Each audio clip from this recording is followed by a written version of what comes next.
A jobless, reclusive bum in his mid-30s gets hit by a truck in an attempt to save some high schoolers. After dying in the hospital, he gets reincarnated into another world as a newborn baby with all of his memories and perviness intact. The newly named Rudius then explores stuff around the house during a series of time skips until he can more or less walk on his feet. He then finds some books lying around in a treasure chest that he learns to read during the next year. The books are basically a manual on how to use magic. Rudius, mostly called Rudy by his family, then tries his hand at magic and is able to cast a beginner-level spell without any incantations. He then starts training with his incantation-less magic until he destroys the window to his room with an intermediate-level spell. Paul and Zenith come to investigate and find out about his aptitude for magic and thus decide to hire a magic tutor for him. The magic tutor, Roxy, turns out to be a bit shorter than expected and is really not thrilled to teach him magic. She tells Paul and Zenith, Rudy's parents, that many parents overestimate their children's abilities and think that just because they are a bit above average, they can be master magicians. Roxy soon changes her opinion, however, as Rudy, in a noble attempt to look under her skirt, accidentally cuts the incantation short and his ability being able to do magic without incantation is found out. Roxy says that Rudy might be worth training after all. At the end of the episode, Zenith calls Roxy and Rudy home for some lunch. Rudy begins his magic training under Roxy and is making some really steady progress as he already had the talent, and now he has a great teacher to help him apply all his talent. A year passes and Rudy learns some really advanced magic. On the other hand, Rudy's training with a sword isn't really going quite so well since he's getting thrashed over and over again by Paul. Paul is ranked advanced in all 3 of the swordsmanship styles. Rudy's family holds a small party for Rudy on his 5th birthday. Paul gives him a sword, Zenith gives him a book, and Roxy gives him a wand and tells him that it is gonna be his final lesson. The next day, Roxy tells Rudy that they need to go outside for the final demonstration. But Rudy doesn't want to go outside the house thanks to his trauma from his previous life. Later, Roxy mocks Rudy for not wanting to go outside and motivates him that it is not as scary as he thinks he is. Rudy finally musters up some courage, and with the help of Roxy, he is finally able to go outside. At field, Roxy causes a sacred class spell which causes a big thunderstorm. Rudy then uses his new wand and uses the same spell, even surpassing Roxy's original demonstration. Then Roxy tells him that he has officially graduated since she has nothing to teach him anymore. Roxy leaves the Greer household in an emotional farewell with Rudy. Later on, Rudy finds out that Roxy has left a box that contains her panties. Rudy says that he will treasure that box forever and regularly starts praying to it. After Roxy helped Rudy get over his fear of going outside the house, Rudy started frequently going outside and touching some grass for once.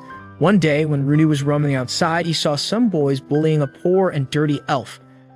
At first, Rudy doesn't interrupt, but since he has been bullied by others himself before this, Rudy saves the boy in a roundabout way and uses his magic to clean his hair. The boy's hair is green, just like the feared demon tribe of Superds. But Rudy is relieved when he doesn't have a gem on his forehead.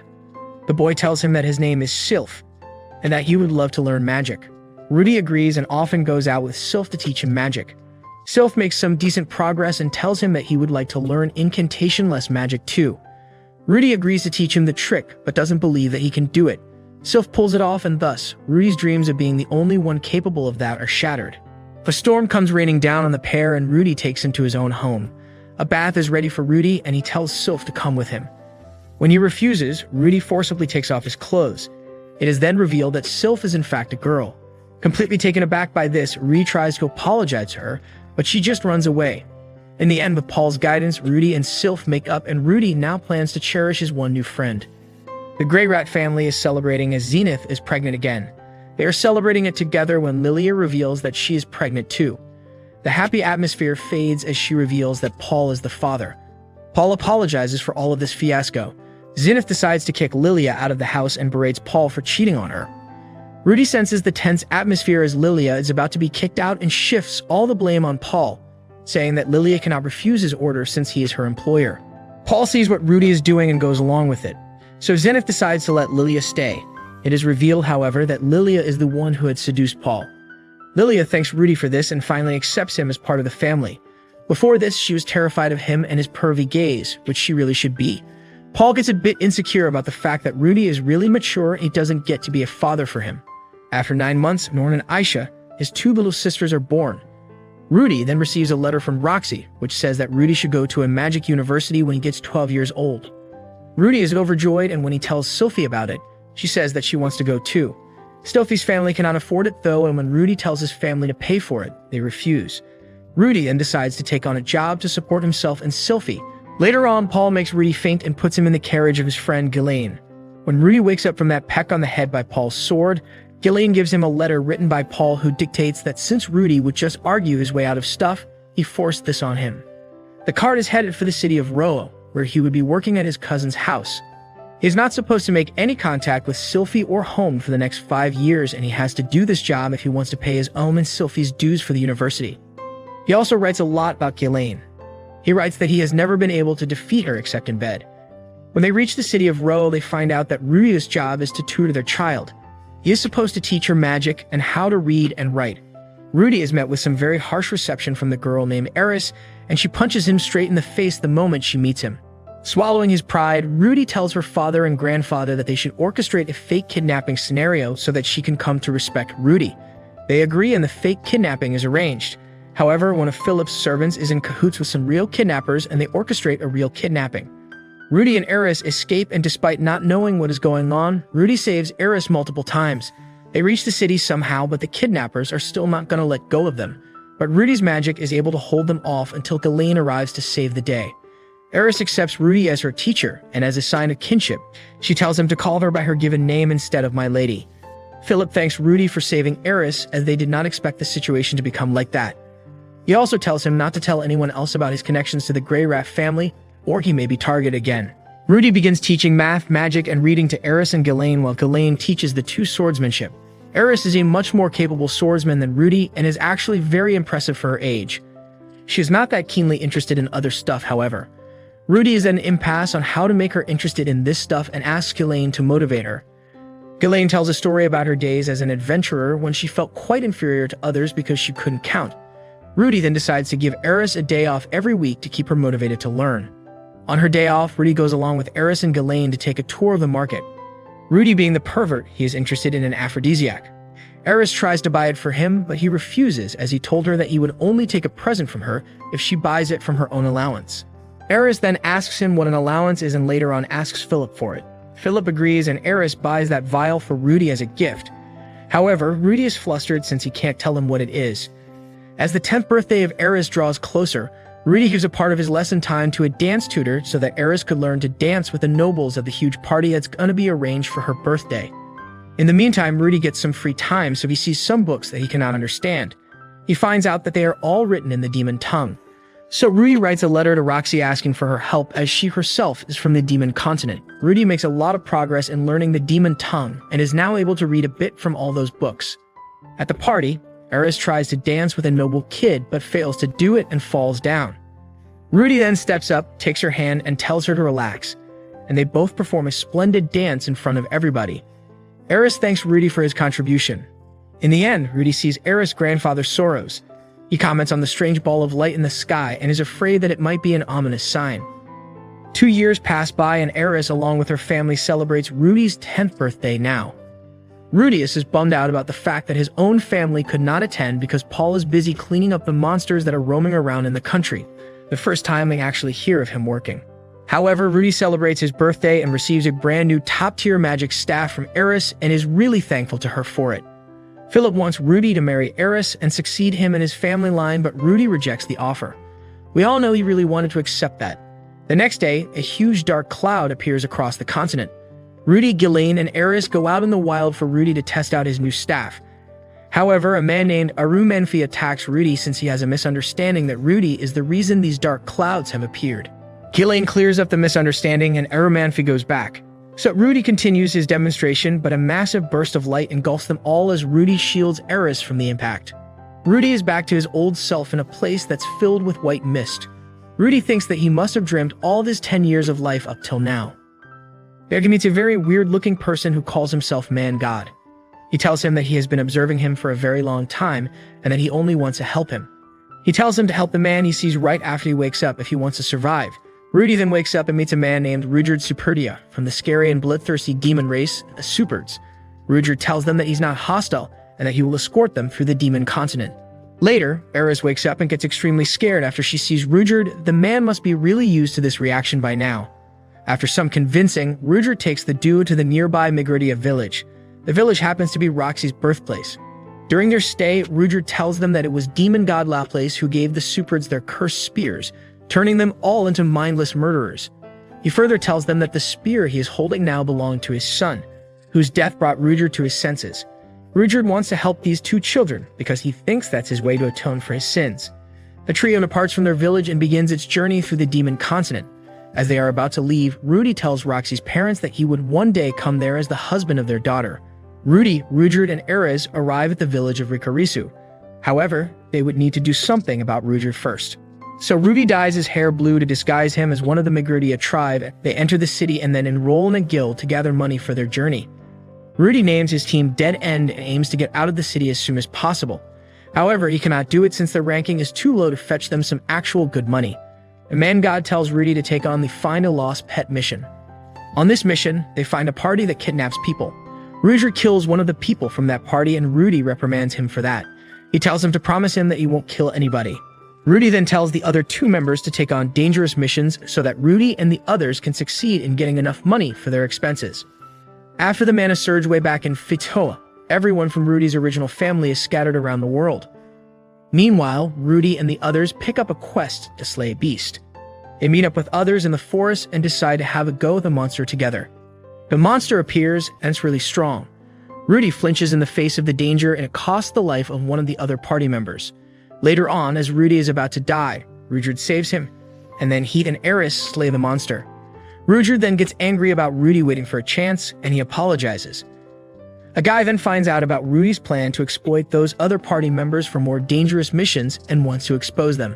Rudyard reveals his identity to him and intimidates him so that he won't leak the information. After a while, the company departs from the village and sets its sights on a coastal city near the edge of the continent. Rudy and Rudyard settle aside their differences and Rudyard accepts Rudy as a warrior instead of a child. Rudyard shaves his hair too to completely avoid any suspicion whatsoever. Rudy and the others arrive at a coastal city that has a port. Roxy and some others also arrive in the same city on a boat. Roxy is also looking for Paul's missing family. She sees the posters of the popularity of Dead End, but Rudy is written as Kennel Master there, so Roxy doesn't recognize him. Later on, Rudy is guided by the man-god to buy food and pass through a specific street. Rudy passes through that street and gives food to a bit too lightly dressed Loli. She tells him that she is the renowned demon empress Kashirika. She thanks Rudy by giving him a demon eye that can see a bit into the future, leading Rudy to save a guy who almost had an accident. Later that day, Rudy tells the others about these events and he takes a few days alone to get used to his new vision. When he is used to it, he spars with Eris and completely destroys her in hand-to-hand combat, something that seemed too far-fetched to be true. Rudy tries to book the tickets to the central continent, but since Rudyard is a Superd, the fee to transport him is very high. Rudy wonders if he should sell his staff, but Rudyard tells him not to do it since it would hurt Eris' feelings. In the end, a man named Gallus appears with an offer.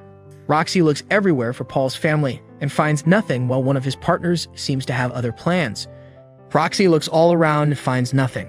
She comes across Eris and Rudyard sparring but thinks that they are both Superds and runs away. Meanwhile, Gallus offers to smuggle Rudyard alongside him if Rudy liberates some goods for him on the other side of the sea. Rudy and Rudyard reluctantly agree. When Rudy reaches the other side, he realizes that he is supposed to liberate beast children being held by smugglers. Rudy gets angry and liberates them all with the help of an extremely angry Rudyard. On his way, Rudy finds the cutest thing on the show, a magic dog. He frees it, but the local beast men who came to free their children think Rudy is one of the smugglers and take him captive. Rudy is captured in Doldia village and is quite literally stripped naked of all his belongings. He jokes that it might awaken something inside him. He can easily break out of the cell anytime he wants to, but he doesn't, as he doesn't want to antagonize the villagers. He instead decides to wait for Rudyard and Eris. Rudy is later joined by Geese, another human prisoner who did something to offend them.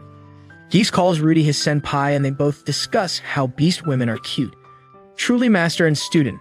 The village is later attacked and burned by Gallus and his men. Rudy and Geese escape captivity, but Rudy decides to help the villagers instead. Rudy uses his sacred water magic to put out the fire, and then tries to fight Gallus. But Gallus proves himself to be a worthy opponent. The magic dog and Geese help him in defeating Gallus once and for all. Rudyard and Eris then come to the village and tell Rudy that they were delayed because they were wiping out the rest of the smugglers. The villagers thank Rudy and apologize for everything they've done to him. Back at Fito, Eris' grandfather is blamed for everything that happened in the mana surge and is executed before the king. As the rainy season starts, Rudy and others have no choice but to stay in Doldia village and pass their time idly. But Eris befriends a girl named Tona, who is the daughter of Guise, the village's best warrior. Seeing as they all are beast warriors, Eris mentions Ghislaine and everyone is shocked. They all have a very negative view of Ghislaine and say that she abandoned her home for an adventure. Eris tries to defend her, but she soon stops as she thinks it's useless. Tona, who was never interested in sword fighting, asks Eris to teach her. Eris happily agrees and the two become the best of friends. Guise tells everyone that he feels responsible as Ghislaine was very rebellious in her childhood years, and that's why the villagers decided it was best if she left with some adventurers, and that's exactly what happened. Guise hitch a ride with our trio, and they all depart. The gang reaches the capital city of Milis and splits up with Guise as he tells them that he has some business to attend to. Rudy tells everyone to take a day off and do their own thing. As Rudy is out alone, he follows some people who appear to be kidnappers and tries to save a cat girl and some others. He wouldn't have done it for cat boys though. Rudy tries to save them but is intercepted by a really skilled swordsman. The swordsman is revealed to be Paul as he recognizes Rudy. Paul, now a drunkard, completely devastated and tired, takes Rudy to a bar where he tells him that everyone else from his party was staying at. All of them were victims of the mana surge and were looking for their families. Paul asks Rudy if he was safe, then why did he not write about it or try to look for any of the other surviving members. Rudy has no answer to that as he was too busy surviving himself.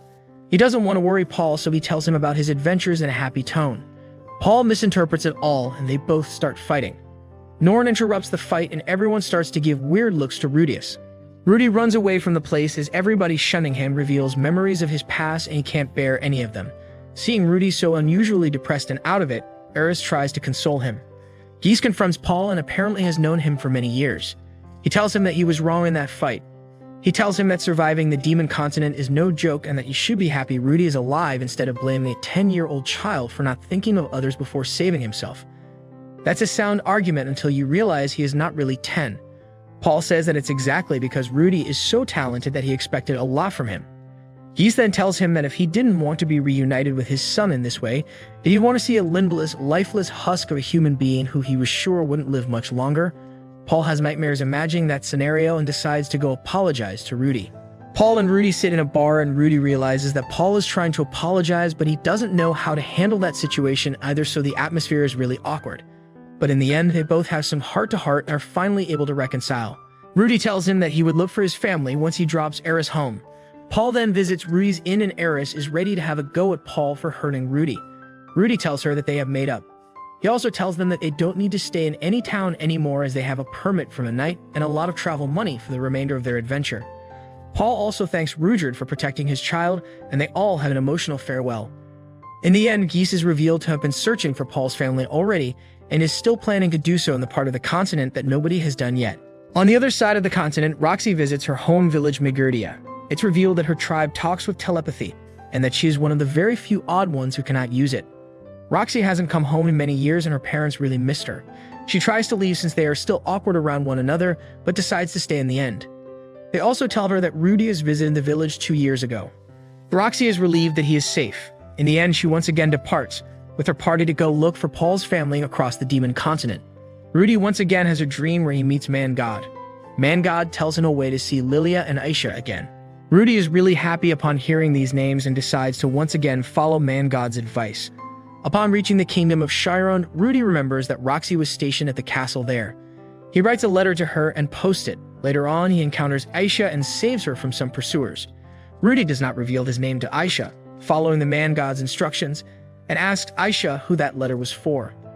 Aisha tells him that it's a letter to her father as she needs to save herself and her mother who is trapped in the castle. She also calls her brother a complete no-good pervert since she saw the box that had Roxy's panties. Despite being embarrassed, Rudy tells her that he would help her and gives her to Rudyard and Eris to keep under protection as he goes to the castle by Roxy's summons. Rudy is captured by the castle guards as this is a trap. He finds out that Roxy is not here and Prince Pax is holding Lilia hostage. Roxy left a long while ago and Pax plans to use Rudy as bait for dragging her back to him since Roxy kept fanboying over Rudy when she was teaching Pax. Rudy is kept in a magic cell where all of his magic gets absorbed and nullified. Rudy is met by Zenoba, the third prince of Chiron, who asks him where he bought the Rudyard figure inside his bag. He tells him that he made it, and as soon as that happens, Zenoba starts fanboying over him and tells him that he's a really big fan of Rudy since he has a Roxy figure that Rudy had made quite a while back. Meanwhile, Eris and Ruijerd are being smuggled into the castle by the guards as a few hours ago. They came to ask for their help since their families are being held captive by packs. They see Zenoba walking towards something as they are sneaking into the castle.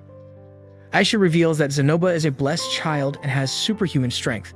Zenoba brings Pax in front of Rudy and forces him to listen to everything Rudy says. The guards also drop their weapons as soon as they hear that their families are safe. Everything goes smoothly as Lilia and Aisha are arranged to be taken home. Lilia hugs Rudy and tells him that she missed him. They both have a heartfelt combo and Lilia gives Rudy a necklace that Sylphie had made for him on his 10th birthday. As they are departing, Rudy gives the necklace that Roxy gave him to Aisha to keep as a keepsake of him. As they turn their heads, Aisha pokes out of the window and tells Rudy that she's sorry for calling him a pervert, which means that she knew who he was all along. On their journey through a cave, the trio encounters dragon god Orsted. Completely paralyzed by fear, Eris and Ruijerd can't move while Rudy is unfazed. They try to warn him, but he doesn't listen. Orsted thinks that Rudy is an apostle of the man god and attacks him. He makes quick work of Ruijerd and Eris. He then proceeds to wound Rudy, but is surprised that he can cast such powerful magic, and that too without incantations. He says that he might be on the level of Laplace and gives him a fatal blow. Before dying, Rudy meets the man god once again, who tells him that he would have foretold him about Orsted if he wasn't free from his vision. He also tells him that since Laplace had green hair, Ruijerd's curse was because of that. He also tells him that it's not lifted for the most part as he has shaved his hair. Rudy thanks the man god for everything he has done, even though he doesn't know what his intentions are, and prepares to go to the afterlife. However, Rudy wakes up in the land of the living as Nanahashi. The girl at Orsted's side chipped in and helped him live by convincing Orsted that he was not a threat. After waking up, Rudy explains the whole man god situation to Ruijerd and tells him about the curse on him fading away. The next day, Rudy reaches his hometown and gets a really nostalgic feel from it. He goes on a trip down the memory lane as Ruijerd says his farewell to the kids. He tells them that both of them are not children anymore and don't need protection. Eris is unwilling to let him go, but comes to terms with it, and they both say an emotional farewell full of tears to Ruijerd. Later on, the duo finally reaches Ro. The city is in ruins and both of Eris' parents are dead. One of the branch families of Greyrads offer to marry her, but Ghislaine is against this idea. Eris doesn't give any reply and later at night visits Rudy's tent. This only means one thing, and this time it's exactly that. She is there to have sex with Rudy, who tries to refuse her since she is not thinking clearly because of all the sadness. But Rudy is unable to stop himself as she tells him to satisfy this kitten. Frankly, no one would blame Rudy after this. The next day, Rudy wakes up really happy because of what happened last night, but is shocked to find out that Eris and Ghislaine have disappeared somewhere. Rudy goes into depression and completely secludes himself from everything. He spends his days loitering away as he's all alone and has many flashbacks to his old days in his previous life. Meanwhile, Eris is on a journey with Ghislaine now to get strong so that she can beat Orsted and protect Rudy as she loves him. Ruijerd rescues some people from beasts and tells them that he is a Subert, but they don't seem to be scared of him and still praise him for his heroics. Geese and Zenoba are on their own journeys as they think fondly about Rudy. Keys and Tona keep up their swords fighting training. Roxy encounters Kishirika and pays her tab in yet another act of naive innocence. She asks Kishirika about the whereabouts of Paul's family and finds out that Lilia and Aisha have successfully reunited with Norn and Paul, while Zenith is located somewhere in the labyrinth city of Rapan on the Bagara continent. Roxy thanks her for all this information and departs with her party towards Zenith as soon as she can. Rudy then has a flashback to his old life at home and remembers that in a very beautiful way, Zenith told him that she loves him. Rudy wakes up after this, takes a step forward, and goes out in the open to save Zenith. The end. If you enjoy this video, be sure to subscribe and hit the notification bell for more.